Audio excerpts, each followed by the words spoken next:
Memórias de um Sargento de Milícias, de Manuel Antônio de Almeida. Origem, nascimento e batismo. Era no tempo do rei. Uma das 4 esquinas que formam as ruas do Ouvidor e da Quitanda, cortando-se mutuamente, chamava-se nesse tempo o Canto dos Meirinhos. E bem lhe assentava o nome, porque era aí o lugar de encontro favorito de todos os indivíduos dessa classe, que gozava então de não pequena consideração. Os meirinhos de hoje não são mais do que a sombra caricata dos meirinhos do tempo do rei. Esses eram gente temível e temida, respeitável e respeitada. Formavam um dos extremos da formidável cadeia judiciária que envolvia todo o Rio de Janeiro no tempo em que a demanda era entre nós um elemento de vida. O extremo oposto eram os desembargadores. Ora, os extremos se tocam, e estes, tocando-se, fechavam o círculo dentro do qual se passavam os terríveis combates das citações. Provarás, razões principais e finais, e todos esses trejeitos judiciais que se chamava o processo. Daí sua influência moral.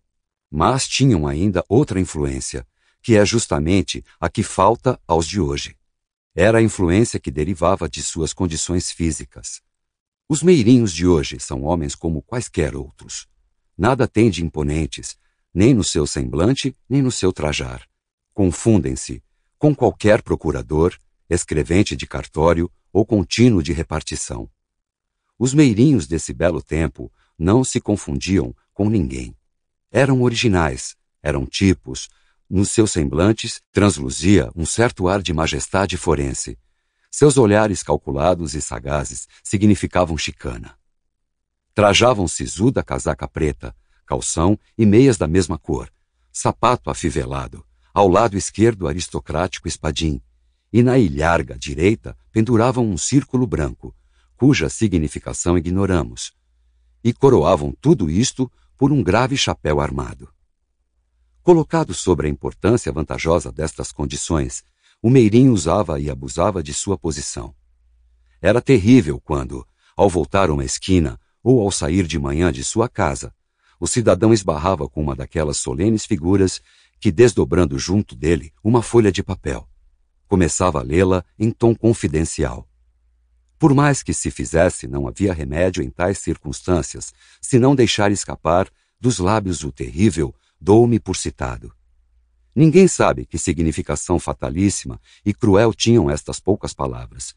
Era uma sentença de peregrinação eterna que se pronunciava contra si mesmo. Queriam dizer que se começava uma longa e afadigosa viagem, cujo termo bem distante era a caixa da relação, e durante a qual se tinha de pagar importe de passagem em um sem número de pontos. O advogado, o procurador, o inquiridor, o escrivão, o juiz, inexoráveis carontes, estavam à porta de mão estendida, e ninguém passava sem que lhes tivesse deixado, não um óbolo, porém todo o conteúdo de suas algibeiras, e até a última parcela de sua paciência. Mas voltemos à esquina.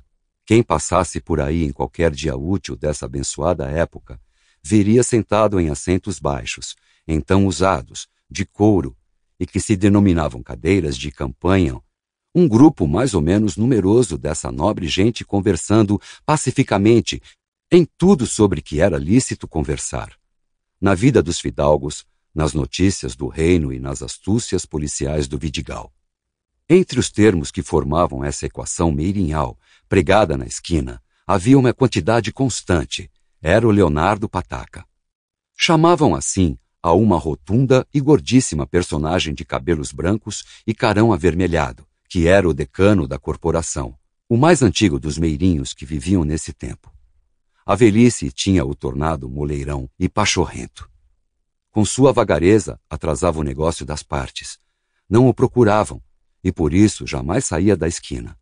Passava ali os dias sentado na sua cadeira, com as pernas estendidas e o queixo apoiado sobre uma grossa bengala, que depois dos 50 era a sua infalível companhia.